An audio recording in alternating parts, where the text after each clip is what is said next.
kasih. Kita berjumpa lagi dalam ibadah, walaupun secara online Bapak Ibu, tapi kita tetap mempercayai bahwa Tuhan hadir di setiap tempat kita, di rumah kita masing-masing, dan siap melawat saya dan Bapak Ibu Saudara. Mari Bapak Ibu yang ada di rumah, kita persiapkan hati kita. Kita mau arahkan pikiran kita kepada Tuhan. Kita mau menyembah Dia, Allah yang layak dimuliakan. Dia adalah Raja di atas segala raja. Dia Yesus Tuhan kita yang layak untuk dimuliakan. Kami datang kepada Engkau ya Tuhan. Engkau Allah pencipta langit dan bumi. Engkau yang menciptakan segala isinya yang ada, termasuk kami ya Tuhan. Oleh sebab itu kami mau memuliakan Engkau, Yesus Kristus Tuhan kami. Haleluya. Ku pandang kemuliaan-Mu, Imam besar Maha Agung. Kaulah pemilik hidup kami ya Tuhan, pemilik hidupku, Yesus Kristus Tuhan. Sujud di depan matamu, taklukkan seluruh hidupku. Dalam tangan-Mu penebus, tangan-Mu penebus, Yesus Kristus Tuhan. Tiada satu pun yang luput, tiada satu pun yang luput dari karya kasih-Mu yang mulia. Bagi-Mu segala pujian, hormat, kemuliaan.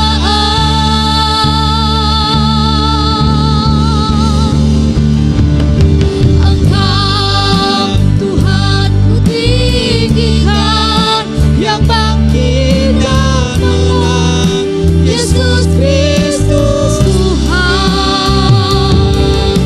Raja mulia dan luhur, berkorban bagiku.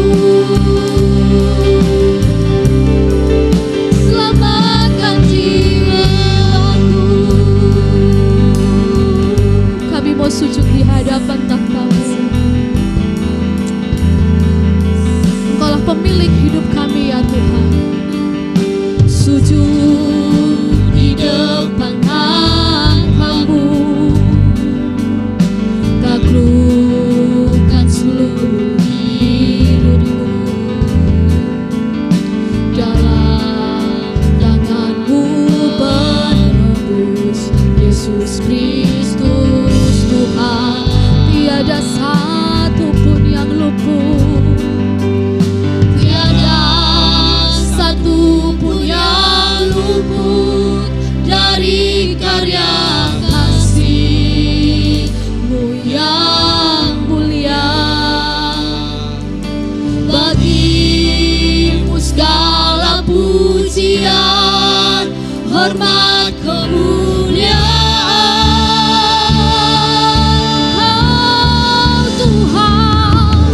Engkau Tuhan ku tinggikan, yang bangkit dan menang, Yesus Kristus Tuhan. Raja mulia dan luhur, berkorban bagiku.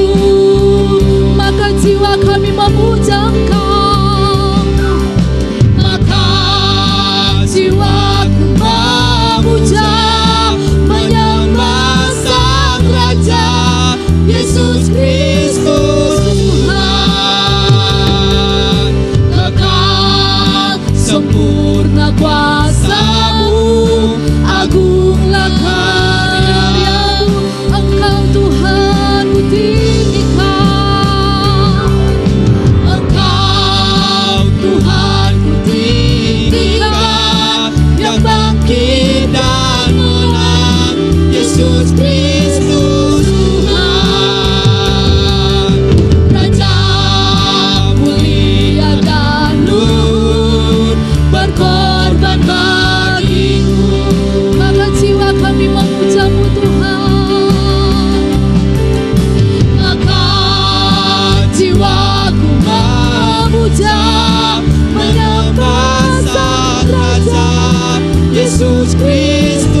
Terpujilah nama-Mu Tuhan. Kami bersyukur buat kebaikan-Mu dalam kehidupan kami Tuhan. Kasih-Mu yang nyata dalam kehidupan kami Bapa di surga. Kami menyerahkan ke dalam tangan-Mu ibadah kami pada pagi hari ini. Engkau Allah memberkati kami semua Tuhan. Engkau Allah bertata di atas puji-pujian yang akan kami naikkan di hadapan-Mu. Terpujilah nama-Mu dalam nama Yesus. Haleluya. Amin. Puji Tuhan Bapak Ibu. Sekali lagi saya menyapa kita Shalom. Shalom. Ya, kita bersyukur bahwa kita punya Tuhan yang besar, Tuhan yang berkuasa, yang menjadi kota benteng kita, dan kita tidak akan pernah takut Bapak Ibu. Mari kita akan memuji Tuhan pagi hari ini. Saya undang kita semua untuk berdiri bersama-sama. Kita katakan pujian kita, Kau gunung batuku.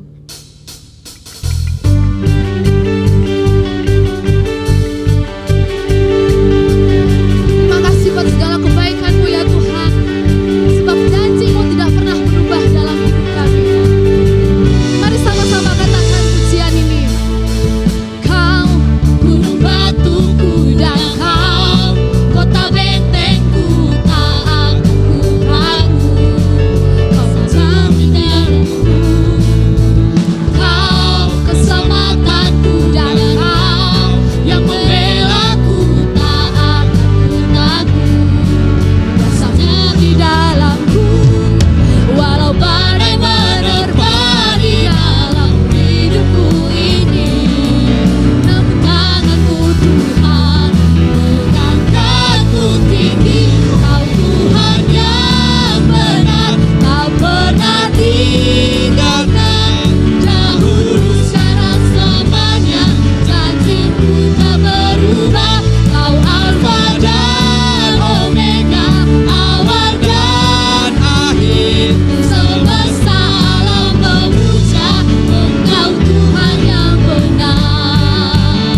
Haleluya, Dialah Tuhan kita. Terima kasih Yesus.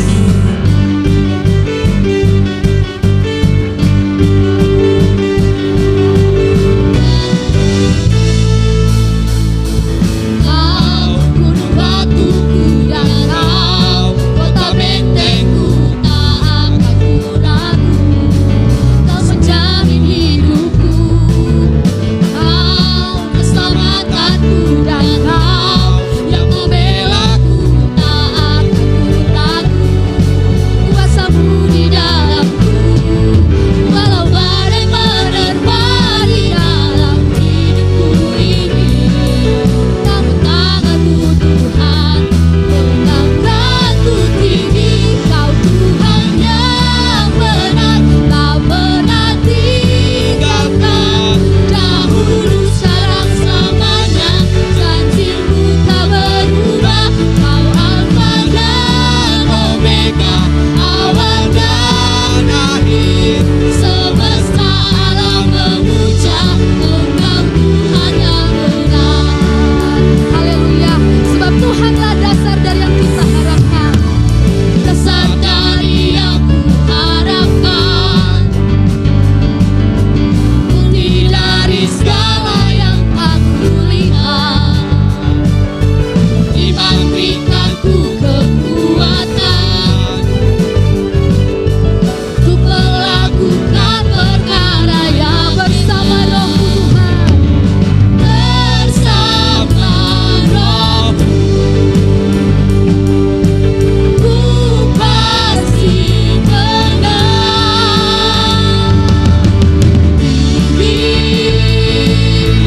Nama-Mu dipuji, hormat kemuliaan. Sorak dengan segenap hati, sorak dengan segenap hati, Raja keagungan. Benar Tuhan, Engkau Raja dan Engkau dasar dari yang kami harapkan. Katakan, Kau tak biarkan pencobaan. Kau tak biarkan pencobaan melebihi batas kekuatanmu. Kau yang berikanku kemuliaan, semakin serupa dengan gambar bersama Roh-Mu. Bersama Roh-Mu ku pasti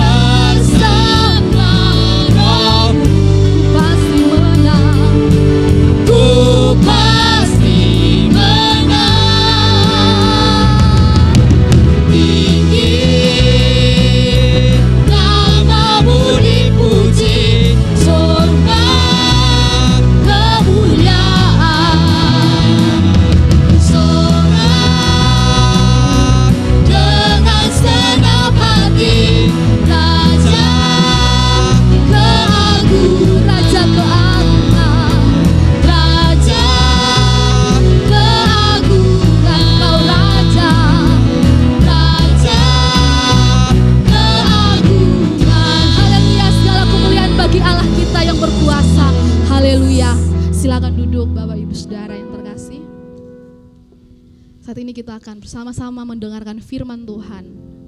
Mari semua Bapak Ibu, kembali kita mau menyiapkan hati kita untuk diisi oleh firman Tuhan. Dan kita akan mengangkat pujian, Ya Allah, Engkau kerinduan kami.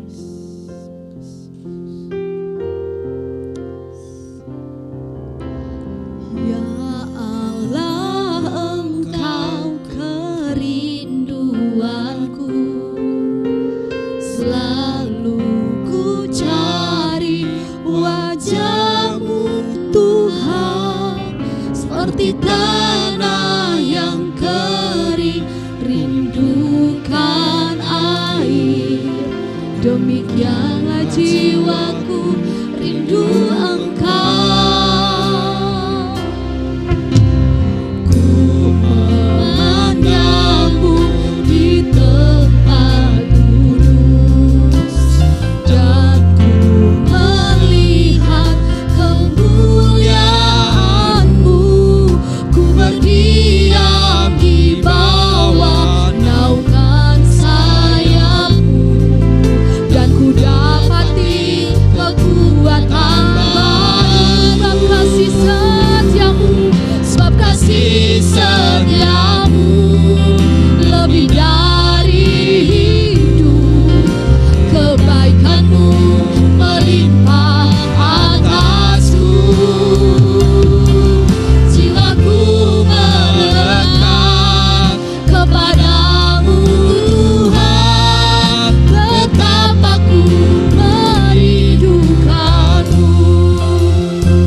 Shalom Bapak Ibu Saudara-saudara yang dikasihi oleh Tuhan. Apa kabar? Saya percaya kita selalu ada di dalam lindungan Tuhan. Dan hari ini adalah minggu terakhir dalam bulan November. Kita akan masuk bulan Desember, bulan yang kita tunggu-tunggu, dan berharap bahwa bulan ini di tahun 2001 itu tidak sama dengan tahun 2020. Kita benar-benar bisa merayakan Natal, perayaan yang terbesar di dalam kekristenan selain Paskah. Dan Bapak Ibu, di dalam masa-masa sampai tanggal 25, ada sebuah tradisi atau perayaan dari gereja-gereja Katolik ataupun gereja arus utama, di mana mereka merayakan setiap minggu apa yang disebut sebagai Minggu Advent. Dan di dalam minggu-minggu itu ada tema-tema yang selalu dikhotbahkan setiap tahun. Tentu dengan cara yang berbeda, tetapi temanya pasti sama, yaitu harapan, kasih, sukacita, dan damai. Nah, Minggu Advent tahun ini itu dimulai pada minggu terakhir bulan November, lalu kemudian akan sampai kepada tanggal 19 Desember sebelum masuk kepada masa Natal.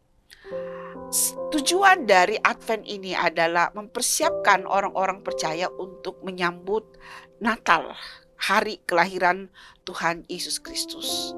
Nah, sebagai orang Pentakosta, kita tidak memiliki tradisi seperti itu. Kita tidak membiasakan untuk memasang lilin dengan warna-warna tertentu atau dengan kain yang digantungkan di atas salib di dalam ruangan gereja dengan warna tertentu. Tetapi saya berpikir bahwa tidak ada salahnya kita berpartisipasi di dalam perayaan ini untuk memfokuskan diri kita kepada menyambut Natal.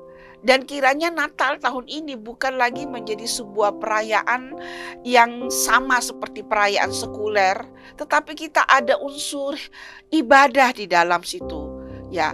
Dan kiranya kita benar-benar akan merayakan Natal di dalam maknanya yang semula, yaitu kabar sukacita ketika Sang Surga menyapa dunia yang tidak memiliki pengharapan. Hari ini khotbah saya didasarkan kepada tema pertama dari Minggu Advent, yaitu harapan. Dan khotbah ini pun tidak lagi berfokus sekedar mengajak Bapak Ibu, ini udah minggu terakhir bulan November, besok Natal, besok udah bulan Desember, dan mari kita persiapkan diri, mari pasang pohon Natal, buat kue, rencanakan acara di gereja, di rumah dan sebagainya. Tidak sekedar itu. Saya ingin mengajak Bapak Ibu untuk berfokus kepada Advent kedua. Advent pertama yaitu apa yang sudah terjadi di masa lalu, Yesus Sang Putra menjelma menjadi manusia di dalam peristiwa Natal. Dan kemudian Advent kedua ini adalah penantian kita untuk kedatangan Yesus pada kali yang kedua. Tentu tidak lagi sebagai bayi, tetapi menjadi raja di atas segala raja. Nah, judul khotbah saya hari ini adalah identitas Kristus sebagai Alfa dan Omega, menjadi pengharapan orang percaya dalam masa penantian. Dalam judul ini saya akan mengambil 3 poin untuk menjadi renungan kita hari ini. Yang pertama adalah harapan orang percaya. Lalu kemudian yang kedua, identitas Kristus sebagai Alfa dan Omega. Dan yang ketiga itu adalah penantian. Namun saya akan mulai di dalam poin yang ketiga menjadi topik yang pertama dalam khotbah ini. Nah, konteks kita saat ini sebagai orang-orang percaya itu adalah kelompok komunitas yang sedang menanti. Tempat kita, kata Yesus, bukan di bumi ini. Yesus pergi ke surga untuk menyediakan tempat bagi kita dan akan kembali. Dan dalam masa dia pergi sampai dia kembali, inilah yang disebut sebagai masa penantian, masa Advent, di mana kita menantikan dia datang sebagai raja di atas segala raja. Dan konteks kita sebagai orang Kristen adalah kita sedang menanti.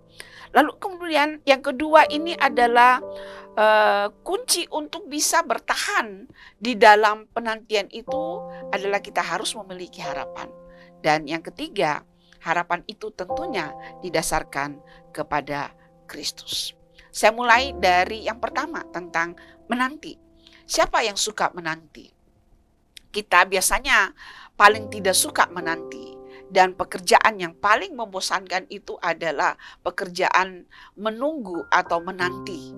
Dan kadang-kadang kita bisa menjadi kesal pada waktu orang mengulur-ulur waktu. Mereka terlambat di dalam waktu yang sudah disepakati untuk bertemu. Saudara lihat gambar yang ada di depan saudara tentang seorang yang sampai menaruh jidatnya di dinding oleh karena mengekspresikan rasa bosan.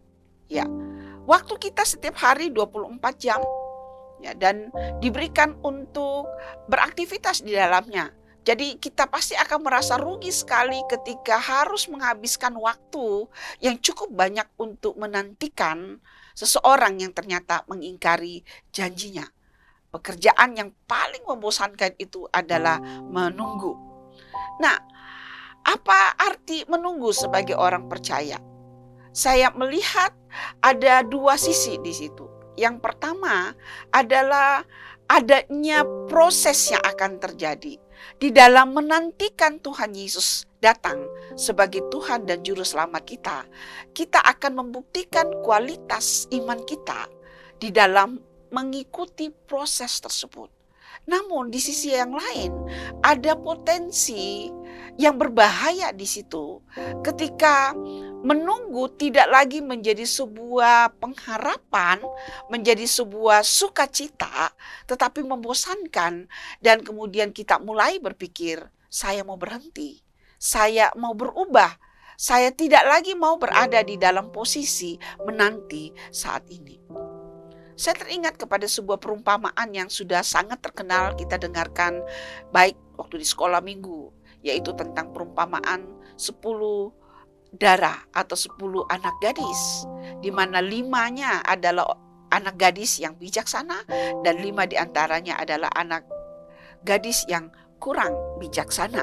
Di dalam Matius 25 ayat 1 sampai 13, dan saya tidak akan menceritakan secara detail, tetapi saya akan mengangkat ini untuk mengingatkan pentingnya kita di dalam penantian itu bertahan.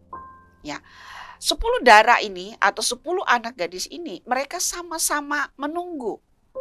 Sama-sama memiliki pelita yang berisi minyak dan sama-sama pelitanya menyala. Namun yang membedakan adalah 5 anak yang bijaksana ini menyimpan persediaan minyak yang cukup sampai mempelai atau pengantin pria itu datang. Sementara yang 5 nampaknya berpikir bahwa tidak perlu mempersiapkan, tidak terlalu penting. Yang penting api kita saat ini menyala. Nah, dalam masa di antara mereka mulai menyalakan pelita sampai menunggu di tengah jalan, kemudian apa yang terjadi? Minyak dari 5 anak gadis yang kurang bijaksana ini kemudian habis, dan kemudian mereka tidak bisa mempertahankan api untuk menyala. Dan ketika mereka melihat bahwa pengantin pria, mempelai pria sudah datang, mereka terlambat untuk mencari pertolongan dan mereka tidak mendapatkan kesempatan untuk masuk di dalam pesta pernikahan tersebut. Bapak Ibu, pengalaman menunggu itu adalah hal yang sulit. Ya. Sulit bagi kita untuk tidak berubah di dalam masa penantian. Perlu ada komitmen. Perlu ada tekad untuk berkata, waktu saya berdiri dalam posisi saya saat ini, mempercayai Tuhan yang berfirman kepada saya tidak akan berubah. Mudah untuk dikatakan, namun dalam realita kita melihat begitu banyak orang yang melupakan janjinya, melupakan komitmennya untuk setia sampai waktu di mana apa yang Tuhan kehendaki mereka lakukan. Mereka bisa tidak setia atau bahkan kasih mereka menjadi hambar.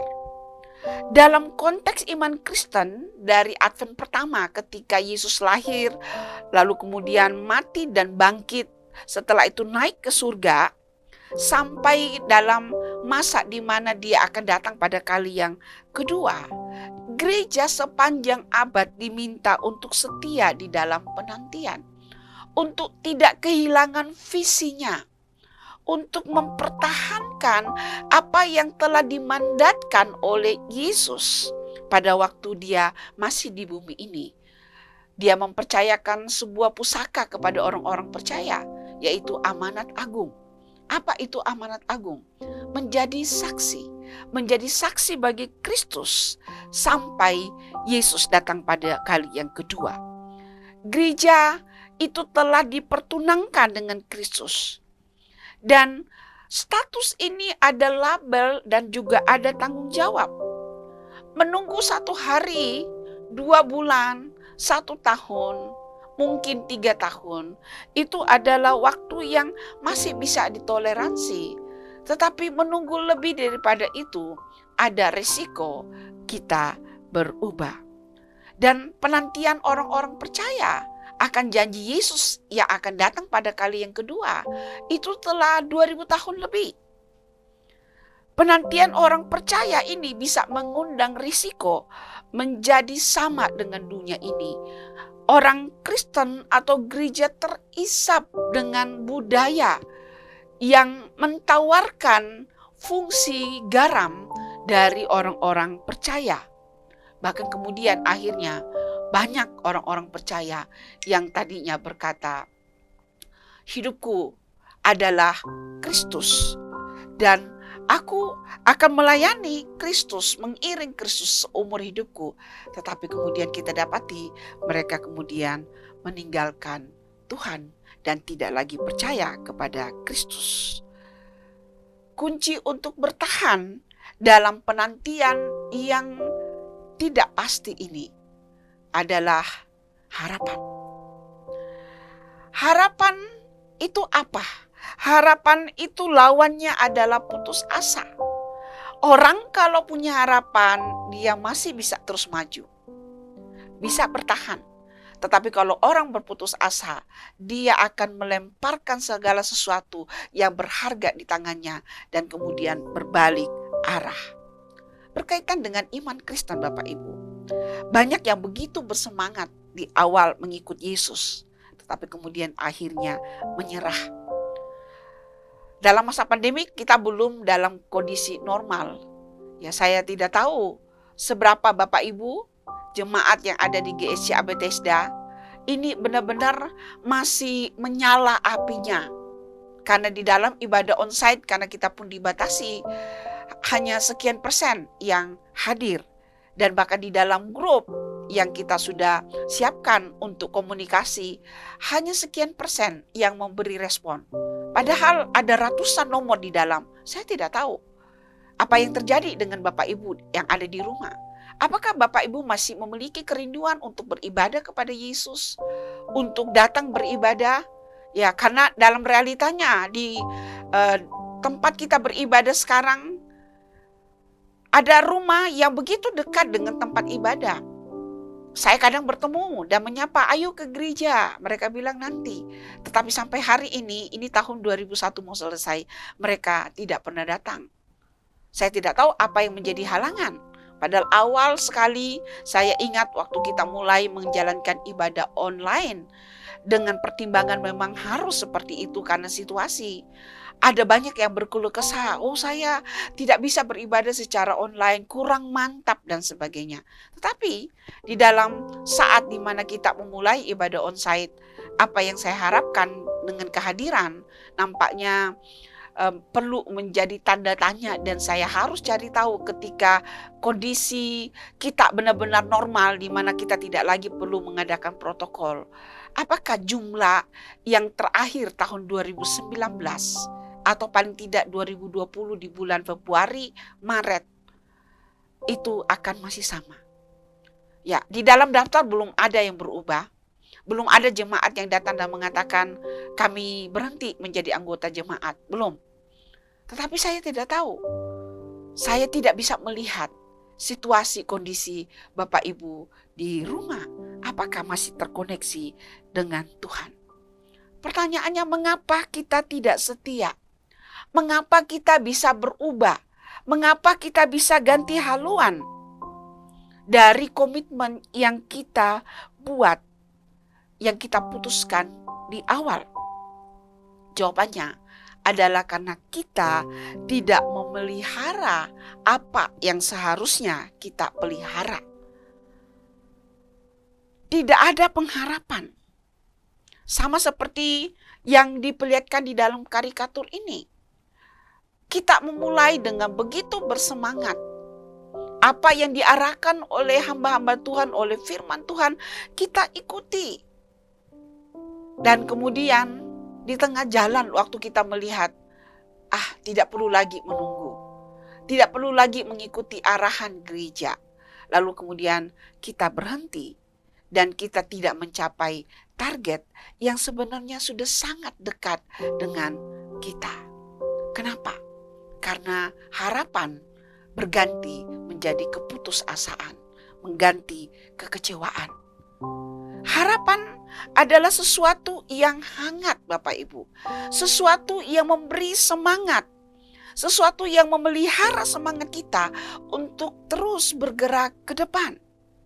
Harapan bagi saya seperti nyala api di tengah musim yang dingin, dan nyalanya itu menghangatkan dan memberi dorongan agar saya bisa bergerak.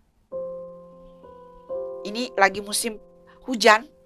Ya, kadang-kadang di rumah tidak perlu lagi memakai AC, tetap memakai selimut karena udara yang sangat dingin.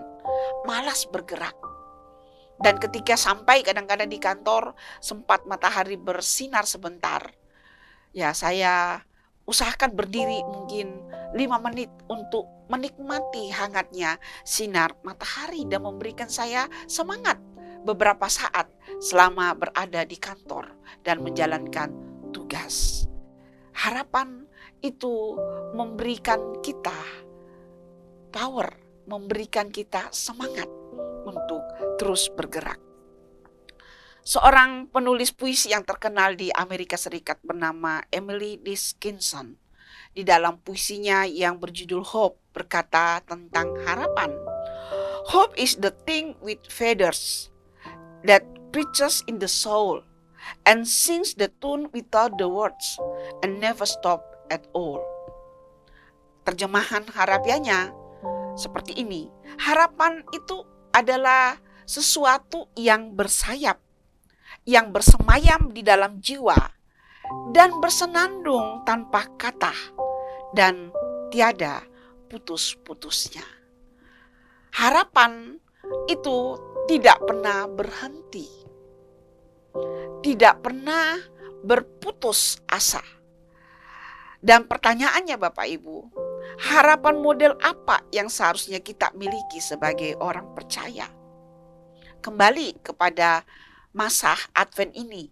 Ini adalah minggu pertama Advent, dan tema yang biasa dikhotbahkan di gereja-gereja Katolik atau gereja-gereja arus utama itu adalah harapan.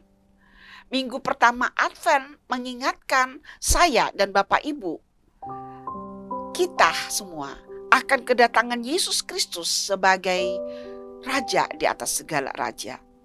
Minggu pertama yang ditandai dengan sebatang lilin ungu memiliki arti harapan. Disebut sebagai lilin nabi. Ya, lilin yang ungu itu biasanya disebut sebagai lilin nabi, mengingatkan kita bahwa Yesus lahir bukan kebetulan, tetapi dalam rencana kekal Allah. Kristus bukan hanya membawa harapan kepada kita, tetapi Kristus itu adalah harapan itu sendiri. Kristus adalah pengharapan bagi kita. Paulus mengutip Yesaya di dalam Roma pasal 15 ayat 12. Dia mengatakan, dan selanjutnya kata Yesaya, taruk dari pangkal Isai akan terbit, dan ia akan bangkit untuk memerintah bangsa-bangsa, dan kepadanya bangsa-bangsa akan menaruh harapan. Ya, aslinya di dalam Yesaya pasal 11 ayat 10, ya, taruk dari pangkal Isai akan berdiri sebagai panji-panji bagi bangsa-bangsa. Dia akan dicari oleh suku-suku bangsa, dan tempat kediamannya akan menjadi mulia. Lalu diparafrasekan oleh Rasul Paulus dengan mengatakan, kepadanya bangsa-bangsa akan menaruh harapan. Lalu kemudian Paulus meneruskan di dalam ayat yang ke-13, semoga Allah, sumber pengharapan, memenuhi kamu dengan segala sukacita dan damai sejahtera dalam iman kamu, supaya oleh kekuatan Roh Kudus kamu berlimpah-limpah dalam pengharapan. Harapan kita itu ada di dalam Kristus. Apa artinya pengharapan di dalam Kristus? Identitas siapa Kristus? Inilah yang menjadi dasar dari pengharapan kita di dalam masa penantian. Dan Bapak Ibu, salah satu identitas Kristus yang muncul beberapa kali di dalam kitab Wahyu itu adalah Kristus sebagai Alfa dan Omega. Ya, gambar yang ada di depan Bapak Ibu ini adalah simbol, salah satu simbol yang ada di gereja mula-mula selain salib dan juga ikan yang namanya iktus. Ya, jadi sebuah akronim dari Yesus Kristus, Anak Allah dan Juru Selamat. Dan berikutnya ini adalah simbol Alfa dan Omega. Dan simbol Alfa dan Omega ini diidentikan dengan Kristus, Tuhan kita Yesus Kristus. Dia adalah Alfa dan Omega. Nah, Bapak Ibu, saudara-saudara yang dikasihi oleh Tuhan, tentu kita tahu bahwa Alfa dan Omega ini adalah huruf-huruf Yunani, di mana Alfa adalah huruf pertama, lalu kemudian Omega adalah huruf terakhir di dalam bahasa Yunani. Namun, di dalam kitab di mana kita menemukan kata Alfa dan Omega, yaitu di dalam kitab Wahyu, ini dihubungkan dengan Tuhan Yesus Kristus. Identitas Kristus sebagai Alfa dan Omega. Saya daftarkan ada 5 ayat yang menunjukkan pemunculan kata ini, baik secara literal Alfa dan Omega maupun maknanya awal dan akhir. Ya, kita lihat di dalam pasal 1 ayat 8, Aku adalah Alfa dan Omega, firman Tuhan Allah yang ada dan yang sudah ada, yang akan datang, yang maha kuasa. Pasal 1 ayat 17c, Jangan takut, aku adalah yang awal dan yang akhir.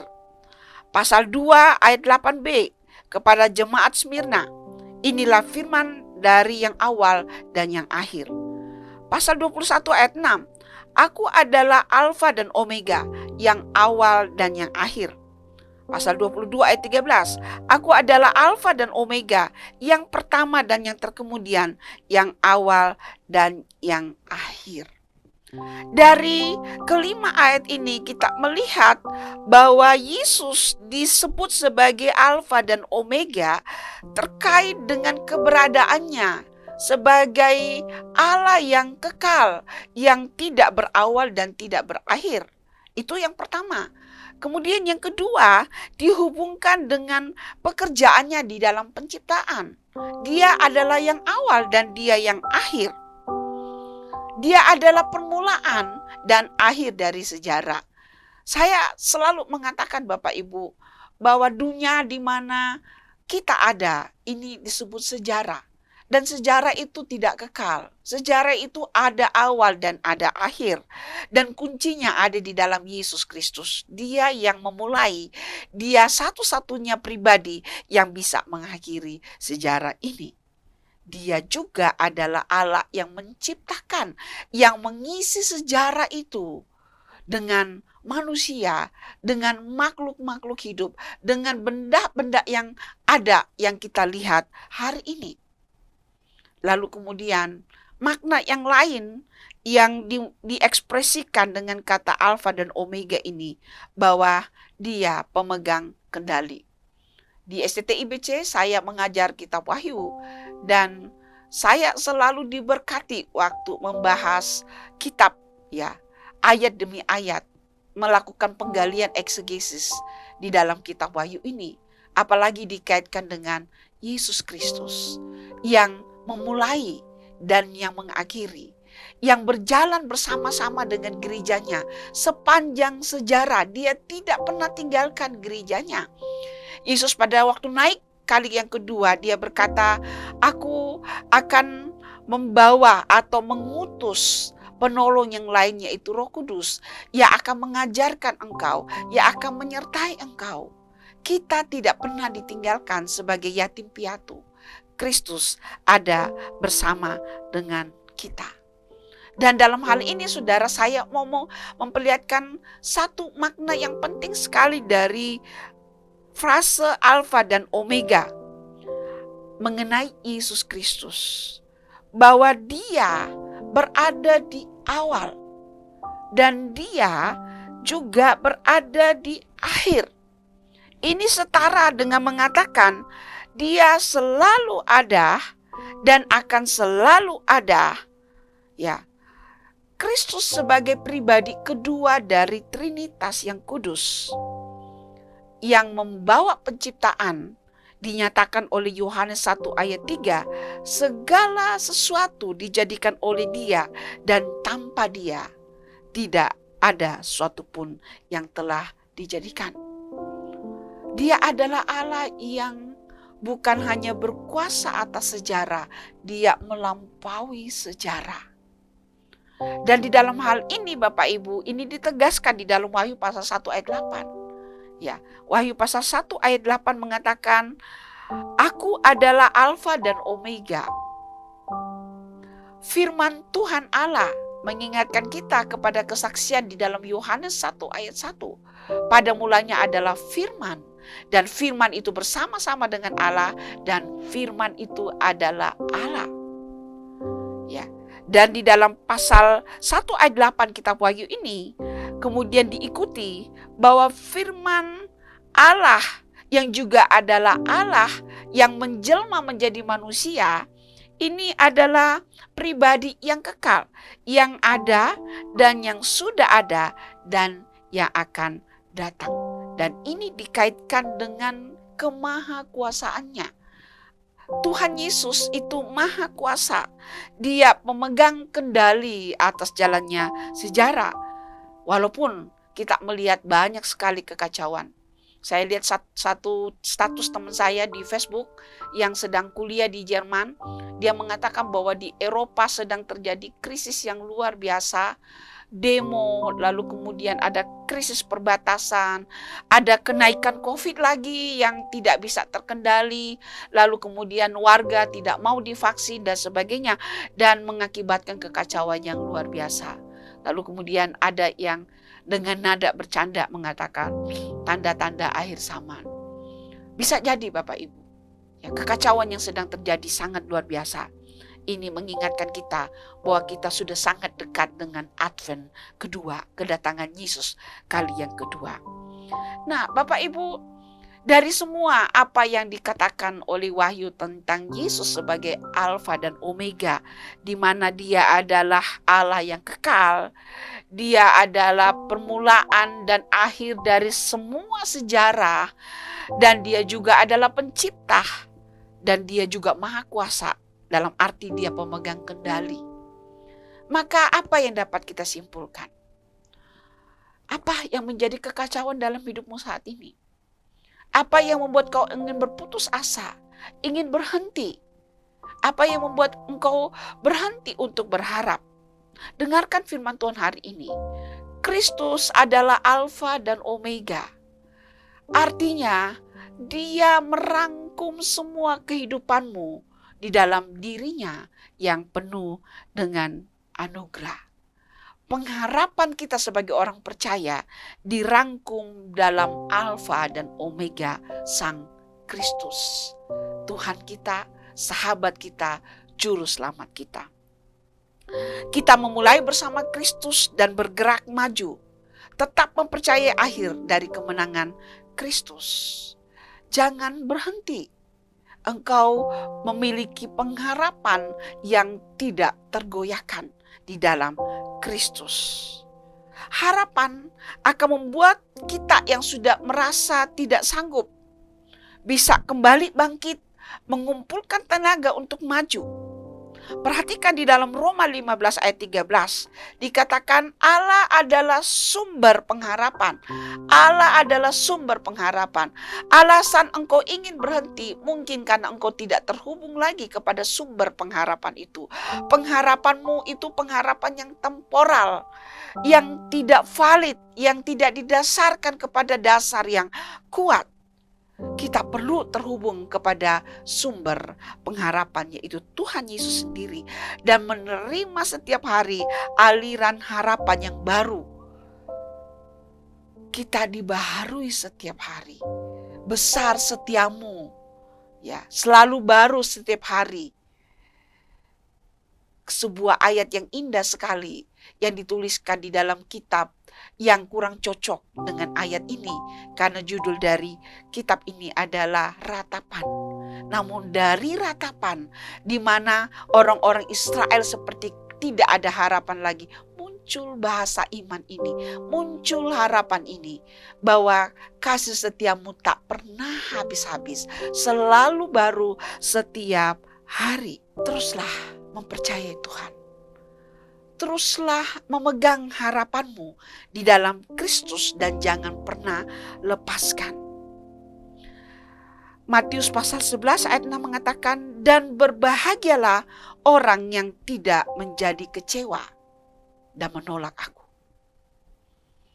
Kekecewaan kita atau waktu kita melepaskan genggaman kita dari harapan kita di dalam Yesus Kristus, inilah yang membuat kemudian kita kecewa dan menolak Yesus. Kiranya Tuhan menolong kita Bapak Ibu. Saya berdoa dalam tahun ini, tahun di mana kita mulai bangkit kembali, kita tidak pernah melepaskan harapan kita di dalam Yesus Kristus. Tidak ada yang bisa menghentikan kita untuk memeluk Yesus di dalam harapan kepada Dia. Apakah ada Bapak Ibu yang saat ini mendengarkan firman Tuhan?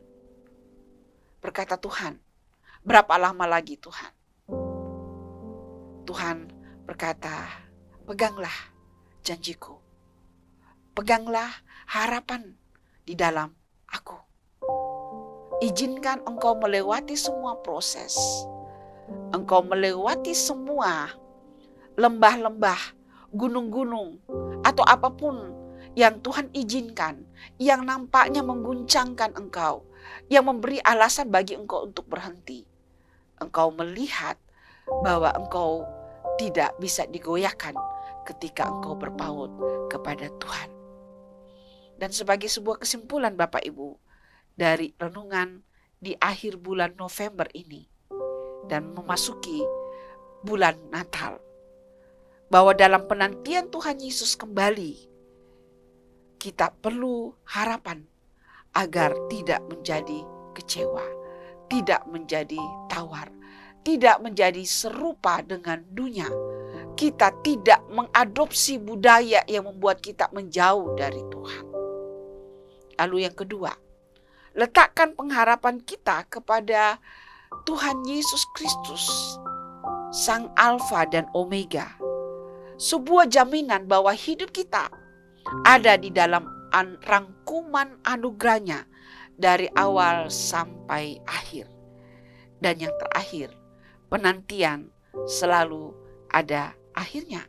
Itu sebabnya teruslah berharap. Tuhan memberkati. Bapak Ibu, mari tunduk di hadapan Tuhan. Izinkan Tuhan menjamah engkau melalui Roh-Nya yang kudus, membangkitkan kembali harapan di dalam hatimu, membangkitkan kembali cinta, membangkitkan kembali sukacita, membangkitkan kembali damai di dalam hatimu, dan yang engkau akan tularkan kepada orang-orang di sekelilingmu. Tuhan menjamah engkau di mana engkau duduk. Biarlah anugerah Allah melalui harapan, melalui sukacita, melalui cinta kasih, melalui damainya menyentuh engkau di mana engkau duduk saat ini. Kiranya Tuhan menolong engkau yang sedang bergumul, yang sedang ingin berhenti, yang sedang berpikir untuk menyerah dengan hidup. Teruslah berjuang, teruslah berjalan karena Kristus ada berjalan bersama-sama dengan engkau. Dia adalah Alfa dan Omega. Dia yang mengerti situasimu. Dia yang mengerti persoalanmu. Haleluya, haleluya Tuhan. Tolong kami untuk tetap mempercayai Engkau. Tolong kami untuk tetap berharap kepada Engkau. Menaruh pengharapan kami di dalam Engkau. Kita akan mendengarkan pujian yang kiranya akan menguatkan hati kita.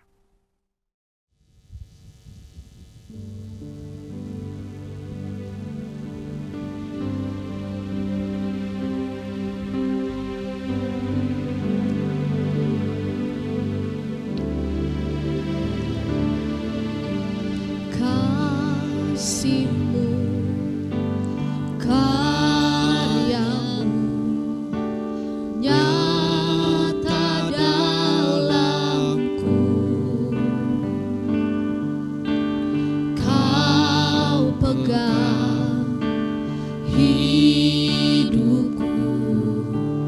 dalam tanganmu, darahmu, salibmu, tebus hidupku. Namamu berkuasa, sanggup pulihkan.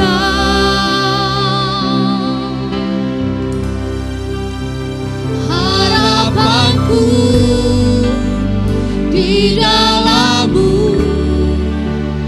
hanya Kau Yesus Tuhanku. Ku percaya, ku aman dalam-Mu.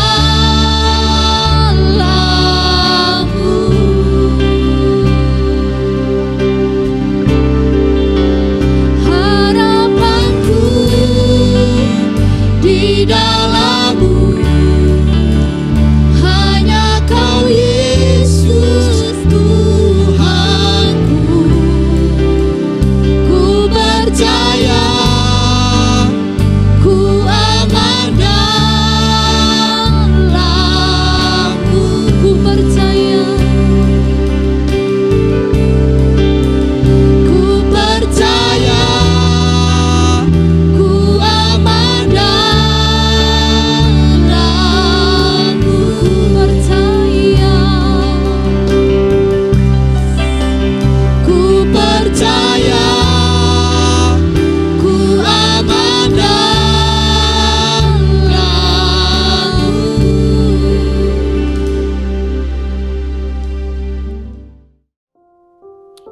Puji Tuhan, kita akan berdoa syafaat untuk banyak hal sebenarnya, tetapi karena waktu, saya hanya mau mengajak Bapak Ibu yang ada di rumah, satu pokok doa yang sedang digumuli oleh kami GSCA Bethesda itu adalah pembelian tanah, dan sebuah proses yang akan panjang sekali, proses yang memastikan pengharapan kami, pengharapan kita tidak akan hilang untuk jemaat-jemaat Bethesda.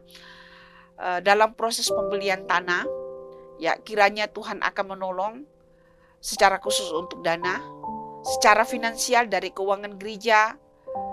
Kita separuhnya saja tidak akan sanggup membayar. Ya, bukan separuh, 1/4 saja. Ya, mustahil untuk bisa langsung membayar tunai. Dan pengharapan kita hanya Tuhan. Dan saya mendorong Bapak Ibu Saudara-saudara juga jemaat GSCA Bethesda untuk ikut ambil bagian. Ya, sudah ada daftar dari janji iman yang disebarkan.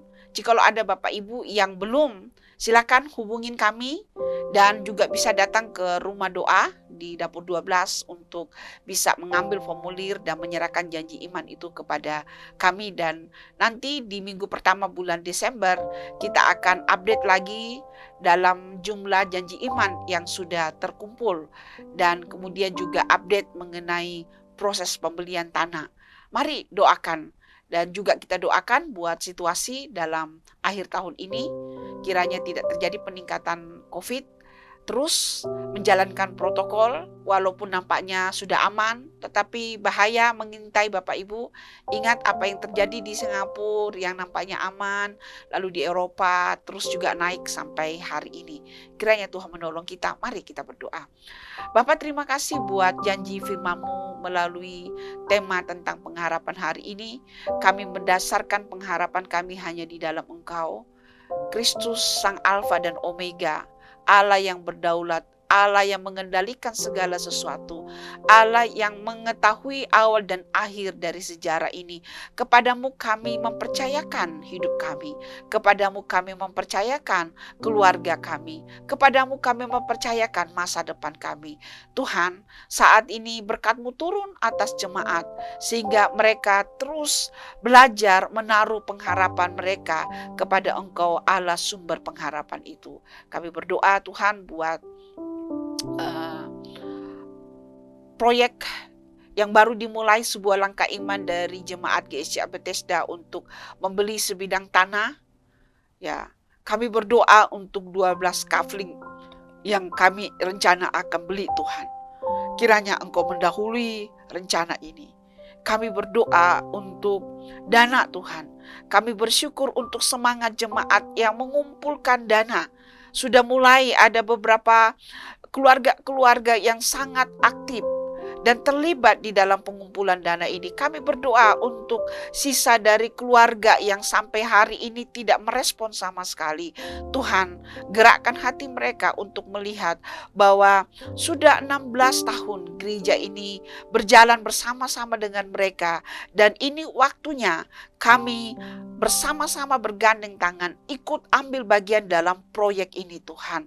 Kami yang terbiasa menerima, saatnya kami akan memberi dan mengambil bagian dalam pembangunan rumah Tuhan, di mana kami bisa memakainya untuk beribadah, bersekutu, dan menggunakan tempat itu untuk kegiatan-kegiatan yang lain. Tuhan, dalam nama Yesus, Engkau sumber pengharapan, Engkau sumber berkat, Engkau Allah yang kaya. Kami percaya Engkau akan mencukupkan, dan kami berdoa untuk proses pembelian tanah ini, proses pembangunan, kiranya kami berjalan di dalam pengharapan akan Engkau. Tuhan, terima kasih buat tahun ini juga yang segera akan berakhir.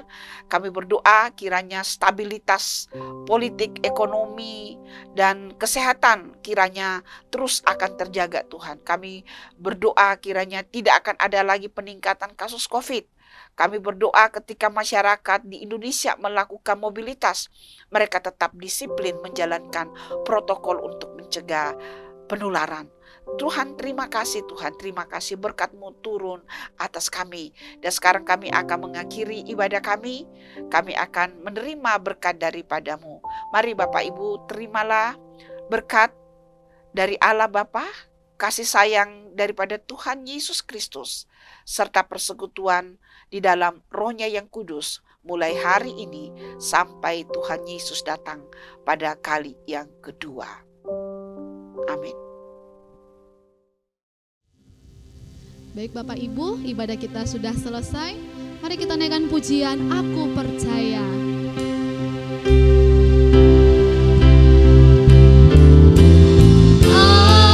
Aku percaya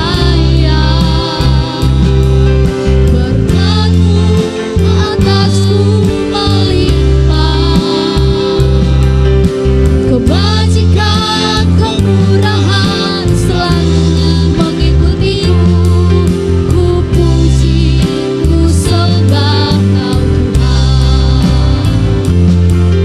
Ku puji, ku sembah Kau Tuhan. Ku puji, ku sembah Kau Tuhan. Selamat hari Minggu, Tuhan Yesus memberkati.